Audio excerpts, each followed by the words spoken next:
Hello, I'll be showing you how to cut 360-degree flare. So right here, I've got the formula written down already. What we need to get is the radius. My circumference is 24 inches. That includes my sewing allowance. Your circumference is where you want to attach it. What you need to do is to divide your circumference by 6.28.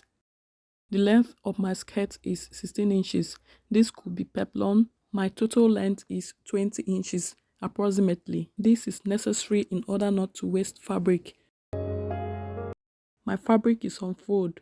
Now on the fabric, I'm going to measure 20 inches vertically and also horizontally. Next thing I'm going to do is to fold it into another half. From the edge, as you can see, mark your radius. Do this round and connect. We are going to do the same for the length.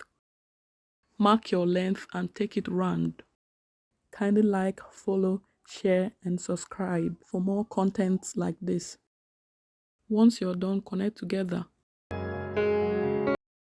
You can go ahead and cut it out.